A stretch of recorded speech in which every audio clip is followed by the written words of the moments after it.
नमस्कार, आप देख रहे हैं TV9 मध्य प्रदेश छत्तीसगढ़। हम आपको बता दें, हम इस वक्त हैं छतरपुर ज़िले के नौगांव तहसील में और नौगांव नगर में। दो बच्चियां ऐसी हैं और एक छोटा सा बच्चा जो अभी भी जो हाथ ठेला है उसको लाकर चौक चौराहों पर लगाते हैं। उसके बाद आलू टिकिया बनाने का और टिकिया पिलाने का लेकर चाउमीन ये चीज़ें बनाते हैं और उससे उनके परिवार का भरण पोषण होता है। आखिरकार 1 वर्ष पहले उनके पिताजी का डेथ हो गया था, उसका कारण अभी भी अज्ञात है। किस कारण हुआ है, इन सब चीज़ों को देखते हुए जब परिवार की भरण पोषण की बात आती है तो इन बच्चियों ने हाथ आगे बढ़ाया और स्वयं हाथ ठेले को लेकर ये टिकिया लगाने लगी और सड़कों के किनारे लगा कर अपने परिवार का भरण पोषण करती हैं। सबसे बड़ी बात यह है कि शिक्षा से लेकर स्वास्थ्य से लेकर सारी जिम्मेदारी परिवार की उठा ली। स्वयं की शिक्षा पूरी करने को लेकर हो या छोटी बहन की बात हो या छोटे भाई की बात हो, सबकी शिक्षा के लिए उनने स्वयं जिम्मा उठाया और दोनों बच्चियों के साथ एक छोटा उनका भाई है, करीब उसकी उम्र होगी 13 से 14 साल, वो भी सड़कों में इसी तरह ठेला लगाने लगे और इस तरह से तीनों लोग, बच्चियां और ये छोटा बच्चा मिलकर पूरे परिवार के भरण पोषण की जिम्मेदारी उठा ली और धीरे धीरे उनका दिन निकलता गया। और ठीक कल उनके पिता की मृत्यु का साल पूरा होने जा रहा है और कल उनके पिता की जो मृत्यु हुई थी कल के दिन हुई थी, यह भी उन बच्चियों ने बताया। उनसे बात करेंगे कारण क्या रहा पिता का और इस तरह से आप अपना भरण पोषण कैसे करती हैं और शिक्षा में बता रहे हैं जो लोग हैं उनका यह कहना है कि मेहनत कर कर पढ़ाई करती हैं, जो नगर के लोगों ने बताया, और पूरे परिवार का भी भरण पोषण इसी ठेले से होता है। क्या नाम है बेटा? मेरा नाम राखी राजपूत है। मैं कक्षा 12th में पढ़ती हूँ। और मैं राखी नाम है, आप ये ठेला चलाती हैं और कौन सी क्लास में आप पढ़ाई करते हैं? हम 12th क्लास अभी पास की है 70% से और ये ठेला चलाते हैं। एक मिनट, 70 बनी है आपकी। हाँ। आपकी छोटी बहन का क्या नाम है? मेरी छोटी बहन का नाम मनीषा राजपूत है और उसकी 10th क्लास में 72% बनी है। छोटे भाई क्या करता है? छोटा भाई यही मेरे साथ ठेला लगाता है, हम तीनों साथ में ठेला लगाते हैं। और उसने छोटा भाई कहाँ पढ़ा? उसने 9th क्लास अभी पास की है, 71% बनी है उसकी। 9th में 71। हाँ। तीनों की पढ़ाई है जो शासकीय विद्यालय से है या प्राइवेट से? शासकीय विद्यालय से है, जिसके लिए टीचर्स भी हमारी हेल्प करते हैं। कोचिंग वैष्णवी कोचिंग क्लासेस और अनुभव कोचिंग क्लासेस के जो सर लोग हैं वो हम लोग को फ्री कोचिंग देते हैं ताकि हम लोगों को ज़्यादा स्ट्रेस ना हो और हम लोग पढ़ाई भी अच्छे से कर सकें। अच्छा, एक चीज़ और, ये तीनों बच्चे हैं या छोटी बहन है या आप हो, तीनों लोगों की जो कोचिंग है, कोचिंग में फ्री सुविधा दे देते हैं, बुकों का कैसे होता है? बुक भी वो लोग दिलवा देते हैं, जैसे किसी बच्चे की पुरानी बुकें हों या स्कूल से, शासकीय स्कूल है ना, तो वहाँ पे बुकें मिल जाती हैं फ्री में। और जो अध्ययन वगैरह होता है तो वो सर लोग पुरानी किसी बच्चे की होती है तो दिलवा देते हैं हम लोगों को। पिता के गुजर जाने के बाद आप पर कहीं ना कहीं एक मुसीबत आई, मुसीबत से किस तरह संघर्ष किया? हाँ, क्योंकि हमारा परिवार यहाँ नहीं रहता, हम लोग 10 साल से यहाँ रह रहे हैं, किराए से रहती है, तो परिवार का तो कोई सहारा है नहीं। इसलिए हम लोगों ने सोचा कि किसी और से सहारा मांगने से अच्छा है कि हम खुद अपने पैरों पर खड़े हों और कुछ करें, किसी से मांगना तो नहीं पड़ेगा कम से कम। मूलतः निवास आपका कहाँ? हमारा मूलतः निवास है उरई के पास बसोब गाँव। अच्छा, वहाँ से फिर आप यहाँ आए। शासन की किन किन योजनाओं का लाभ मिला? हमें किसी योजना का लाभ नहीं मिलता। मम्मी को भी जो है विधवा पेंशन नहीं मिलती है, सिर्फ राशन मिलता है हम लोगों को फ्री का, बस स्कॉलरशिप भी नहीं मिलती हम लोगों को, क्योंकि हम लोग MP में पढ़ रहे हैं यूपी से, इसलिए हम लोगों को स्कॉलरशिप भी नहीं मिलती। अच्छा, एक दिन में इस ठेले पे आय कितनी होती है? एक दिन में किसी दिन 900, 1000, 1100, 1200, 1400 ऐसे आ जाते हैं। ये तो बेचते हैं कि बचता है? ये बेचते हैं, इसके अलावा जो बचता है 400-500 रुपये खर्च करके 400-500 रुपये बच जाता है। 400-500 जो आपने टिकिया बनाती हैं, क्या इसको घर पे तैयार करते हैं? हाँ, ये हम लोग घर पे ही बनाते हैं। मम्मी भी मदद करती है हम लोगों की, क्योंकि उनकी तबीयत ख़राब रहती है तो ज़्यादा हेल्प नहीं लेते, लेकिन हम चारों लोग मिलके बनाते हैं और फिर लगाते हैं इसको। तो आप कितने चौक चौराहे, कोई निश्चित जगह है क्या, निर्धारित जगह की यहीं लगाएंगे? नहीं, हम लोग की निर्धारित जगह नहीं है, हम लोग स्कूल पे ले जाते हैं पहले और फिर यहाँ ले आते हैं बस। तो जिस स्कूल में पढ़ती हैं उसी स्कूल के बाहर? नहीं, यहाँ CM राइज स्कूल है, वहाँ पे काम चल रहा है तो वहाँ पे लेबर है तो वहाँ पे ले जाते ठेला। तो कितने बजे घर से निकलते हैं? हम लोग 11 बजे निकल जाते घर से। 11 बजे? हाँ, और शाम को 6-7 बजे घर पे चले जाते। फिर उसके बाद फिर अन्य चौराहों पर? अन्य चौराहों पर नहीं लगाते, यहाँ संकट मोचन मंदिर है वहाँ पर लगा लेते शाम को। संकट मोचन चौराहा है तो? संकट मोचन मंदिर है, वहीं चौराहा है, इसलिए संकट मोचन चौराहा पे। आज किस जगह पर लगाए? ये गुलाब शाह बाबा है, इधर पर हम लोग घूमते हुए आए हैं टिक्की बेचने के लिए। अब यहाँ से सीधा संकट मोचन मंदिर जाएंगे। तो मतलब आपकी जो सुबह 11 बजे है CM राइज में पहुँचती हैं, फिर उसके बाद क्रमशः धीरे धीरे जब चौराहे या गलियों से निकलती हैं तो वहाँ भी बेचते हैं। हाँ हाँ वहाँ भी बेचते हैं। हाँ हाँ।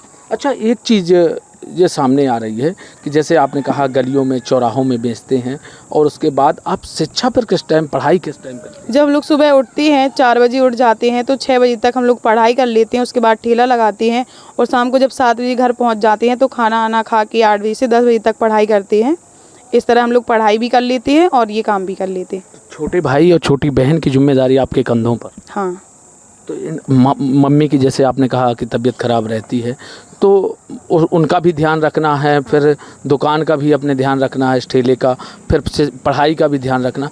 ऐसे में 12th निकालना एक बड़ा चुनौती रहा होगा ना? रहा होगा बहुत ज़्यादा, मतलब एक तो बायोलॉजी सब्जेक्ट से पढ़ना, ऊपर से ये सब इतना सारा, तो बहुत ज़्यादा डिफ़िकल्ट रहता था।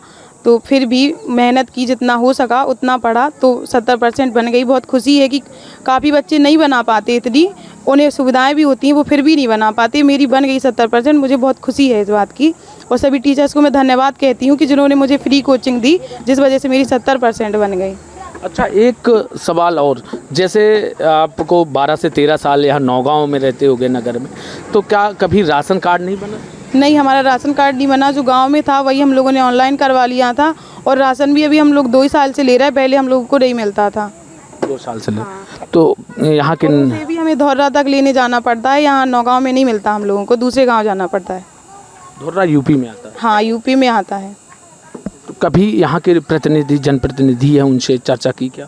नहीं की, ज़्यादा जानकारी नहीं है हम लोग को। पापा जानते थे तो उन्होंने कभी चर्चा नहीं की, तो हम लोग भी नहीं करते। जी, अब बात करेंगे। गुड़िया, आपने किस तरह से अपनी 10th की तैयारी की?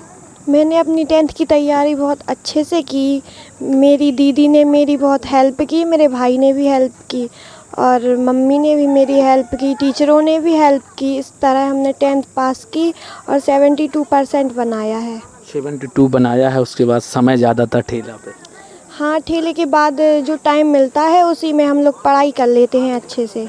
आपको क्या लगता है ये संघर्ष कितना लंबा जाएगा? पता नहीं, अब भगवान जहाँ तक ले जाए। पिता की गुजरने के बाद स्थिति ज़्यादा गंभीर?